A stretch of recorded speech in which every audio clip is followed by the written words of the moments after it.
No! Quick! The knife! Father, no! The knife!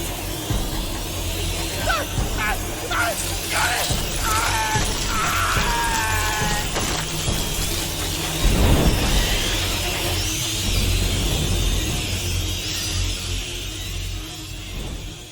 Welcome everyone, StealthyShiroean here, and today I'm bringing you my review of A Plague Tale Innocence. Asobo Studio developed the game with Focus Interactive acting as publisher and releasing it in May 2019. For any Humble Choice subscribers, you would have received this game in the August 2022 bundle. A Plague Tale Innocence is a third-person stealth action game telling the tale of Amicia and her little brother Hugo, being on the run from the Inquisition during the Black Plague. Although, the plague in the game isn't quite what some might recall from the history books. Alright, without further ado, let's get to the review. Right away, it has to be said, but this game is gorgeous. The environments are well made with an excellent attention to detail. While I'm not an expert by any means, it seems clear they must have used a lot of medieval architecture and conducted research for inspiration and reference. Everything in the world felt authentic, even if there were crazy supernatural rats running amok. I especially like the town in the beginning of the game, all the twisting alleyways and the quaint little homes. If it wasn't for the plague and the crazed villagers trying to kill you, then this place would have felt rather cozy. Honestly though, all the environments look great, and I spent a lot of time to just take a moment and look around at all the details that were put into it. If I were to knock the visuals for anything, it would be that the characters do look a bit dated if compared to some of today's standards. However, they still hold up fairly well, and that's a very small nitpick.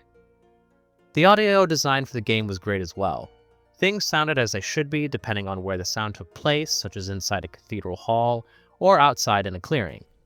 Why are there candles? The candles are to show that you're thinking of someone. Or appropriately quiet when the siblings needed to keep a low profile. This is the English declaration of war. Edward III claims the French throne. When I want something, I don't declare it, I take it. Yes, but you're a thief. He's a king. What's the difference? The voice actors in this game all did an excellent job, but the actors behind Amicia and Hugo have to be given extra props. They did such a good job selling their characters to the player and have believable interactions. I want to see Mummy! Shut up!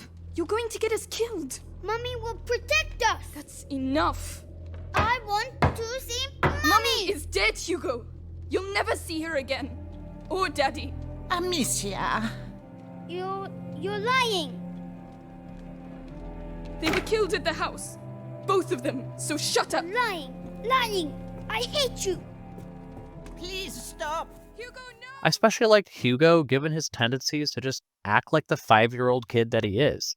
There's a nice chemistry between the characters because of the voice actors' great work. Finally, the music in this game was top-notch. Much of it has dark undertones or somber sounds which accentuates the world perfectly. I really like their use of string instruments to create an unsettling, intense feeling. Leave it.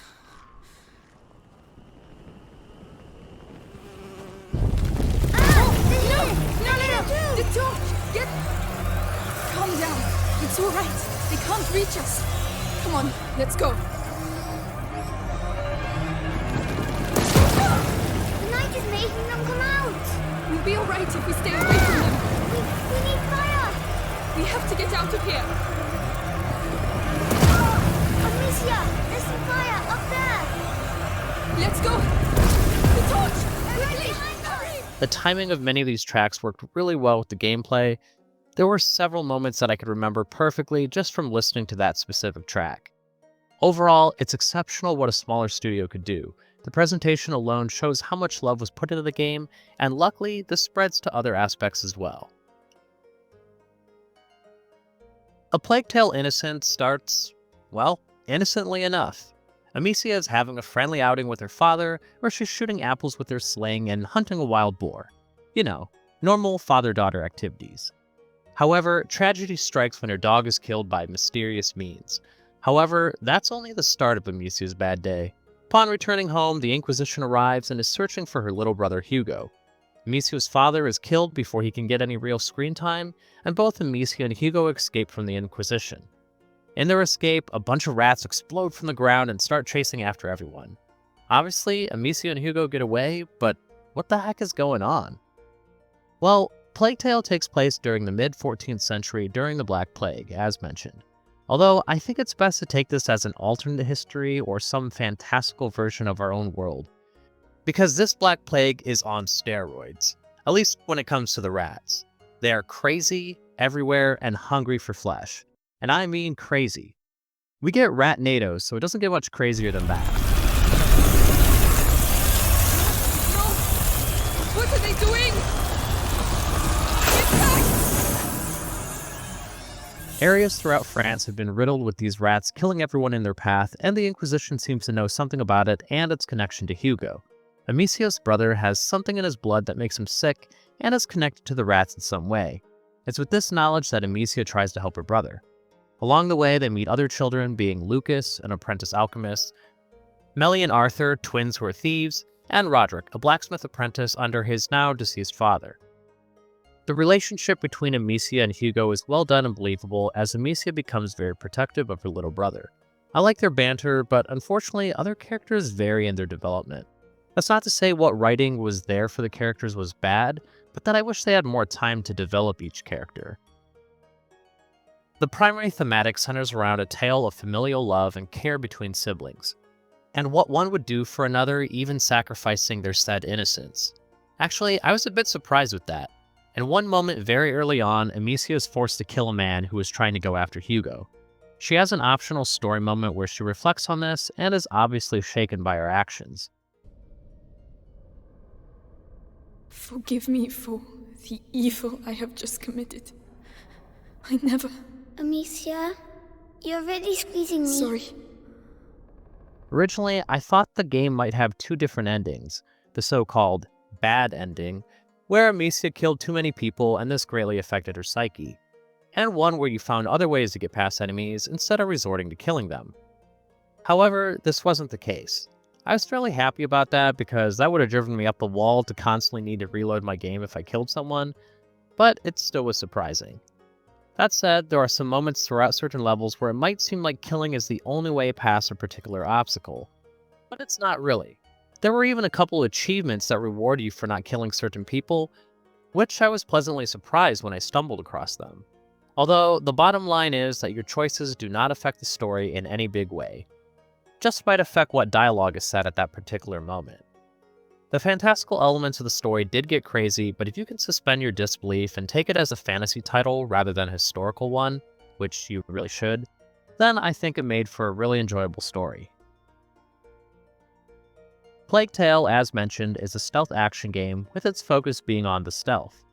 Amicia, Hugo, and other friends she meets along the way aren't fighters, or at least not good enough to go toe-to-toe with Inquisition soldiers. Instead, sneaking around and being smarter than the enemy is usually the way to go. The gameplay loop in Plague Tale follows a level that the player makes their way through.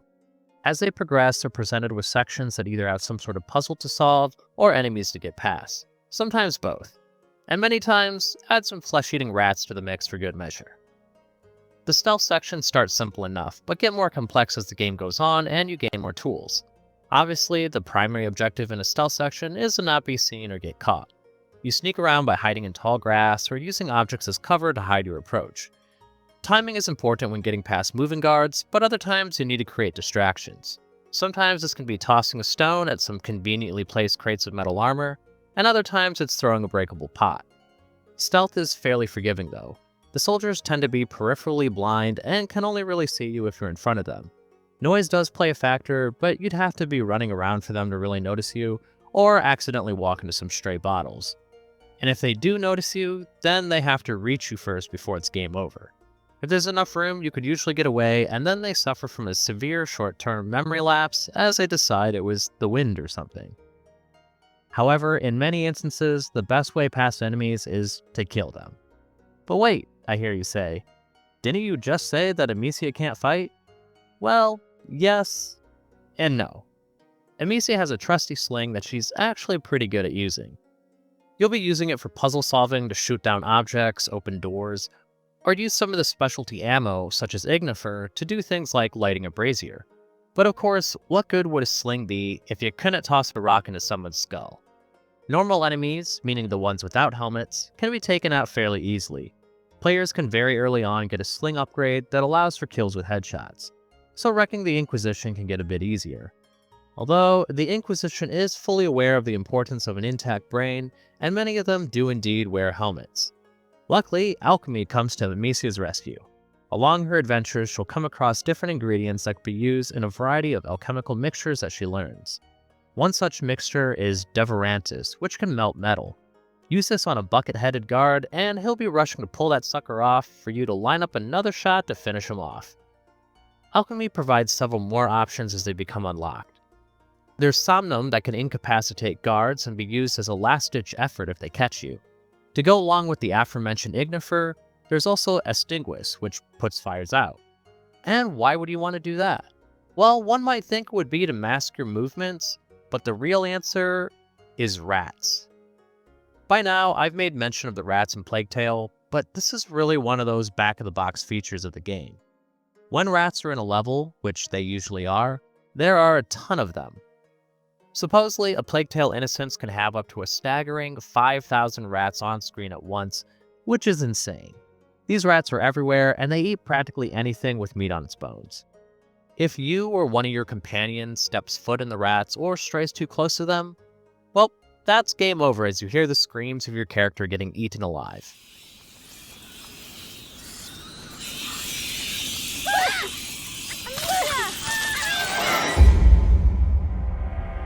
Luckily, there's something that stands in the way between you and an untimely transformation into rat food. The rats are afraid of light. So much so that if you corner rats into an area illuminated by light, they'll be vaporized. Light, or the lack of light, becomes a very important point to consider when getting past obstacles. In the case of enemies, destroying a held lantern or extinguishing a light source can make for an easy kill as the rats do your dirty work. Later on, you can craft concoctions known as odorous that can attract the rats. This can be simply used to move rats out of the way, or used to ring the proverbial dinner bell. Obviously, the rats also serve as obstacles for puzzles. Using light is the way around them, which could be something as simple as staying in a light source, moving around a torch, or lighting up hay bales. Similar to Somnum, there's also a tincture called Luminosa that could create a bright burst of light, killing the rats in an area. This can be used as a way to get to certain hard-to-reach areas, or as a last-ditch effort to stop the rats from eating you. Actually, I felt like this happened way too much. I would think I was far enough away from the rats, only to find that, no, I wasn't. Overall, Plague Tale provided a well-thought-out experience that grows in complexity. One complaint I had seen from others was that the game was too difficult near the end. I definitely don't agree with that. The pacing was spot on in my experience. By the last third of the game, there were more challenging encounters, and some of them I needed to retry a few times. However, the player also has so many more tools at their disposal to overcome these obstacles. I really liked the level design of each environment as well. The levels were linear, but many of them had larger spaces to explore. If you poke around in the nooks and crannies of Plague Tale, then you could find coveted crafting resources used to make the aforementioned alchemy mixtures, as well as upgrades for your equipment. Some of these upgrades could be simple, like holding more ammunition, but others helped a lot, like the ability to knock a helmet off without the need of Devorantis, the metal melter. There are also collectibles and some other points of interest that could trigger extra dialogue and provide just a bit more into the story. Amicia, do apples on a tree belong to everyone? With things as they are at the moment, I suppose so. Oh, thank you.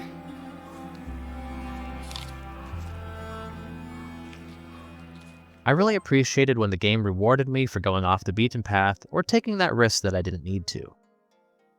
Finally, I want to touch on a couple more things, being the last tool you gain in your arsenal and the final boss. These are obviously going to be big spoilers, so please skip ahead to the next section if you don't want to hear them. By the final third of the game, it's revealed that Hugo's link to the rats is much more important than previously thought. In fact, as his sickness spreads through his body, it gives him the ability to control the rats. And this becomes the last tool added, Imperium as it's called, that you could use in the final levels. I really like this change of pace. Imperium turns the table on its head and it gives the players control of the one thing they were running from the whole game. It's incredibly powerful and super satisfying being able to use it against the Inquisition, and also not have to fear the rats anymore as you could walk right through them. It reminded me a lot of getting the gravity gun in Half-Life 2. Except the difference is that the gravity gun wasn't trying to kill you the entire game. It's incredibly convenient that he will learn how to use his power when he did, because the final boss can also control rats. Or the white ones, at least. Grand Inquisitor Vitalis, through a convoluted method of blood transfusion, was able to gain Hugo's ability and wants to use it to basically do evil things like controlling the world, toppling the church, or something like that. Obviously, Amicio and Hugo are going to stop him, which means a rat battle. No, not that. Rat battle. Crap battle! No, not that either. This. Shall rise towards the firmament. Return, my followers. Return to your master. It's this fight where I could kinda see the difficulty concerns being valid. Although I wouldn't necessarily say it was difficult, just annoying. Most of my deaths were because of me standing too close to the enemy rats like I mentioned earlier, and any other deaths were my own fault. In the fight, Vitalis slams down pillars of rats, or erupts a bunch of them from the ground, causing those areas to be too dangerous to stand. Amicia needs to move in a way to keep the rats away from the middle, but also avoid them herself and not accidentally trap herself in. This is because the middle needs to be clear for Hugo to send his rat NATO after Vitalis and not get cut off from the white rat NATOs. If successful, Amicia can fire off her sling. After saying all that, yeah, I can kinda see where this might get too crazy for people. But I mean, hey, we've been seeing these rats do all sorts of crazy stuff up until this point. Why not take it a step further? Honestly, the most unbelievable thing is the fact that Amicio's stone doesn't immediately kill the man since he's not armored and is frail, old, and deathly sick. But I guess that wouldn't be much of a boss fight if that was the case. And that brings us to the value and my final thoughts. But first, if you're enjoying the review or found it helpful, then please consider giving it a like as that helps me out greatly with the YouTube algorithm gods. The Plague Tale Innocence runs for $39.99 USD, and I put about 11 hours into one playthrough. I'd say if you're a completionist, then there might be a bit more time to pad that out so you can find all the collectibles. However, there is no New Game Plus or different narrative choices or endings. It's a linear game that goes from start to finish. It's definitely a fun game, don't get me wrong, but I know I would personally wait for a sale. And luckily, sales for this game happen all the time, running for as low as $8 USD, which is a bargain. A Plague Tale Innocence tells a compelling story paired with solid gameplay. I'm glad that I played it again in preparation to play Requiem, which I'll hopefully have a review for in the near future. If you played the game, let me know your thoughts in the comments below. If you haven't, then let me know if it sounds like something you'd be interested in, or if you have any other questions. I hope this video helped you in some small way, and if it did, then please consider leaving a like, comment, subscribe, or whatever it is you feel like doing. Thanks for watching, and have a nice day.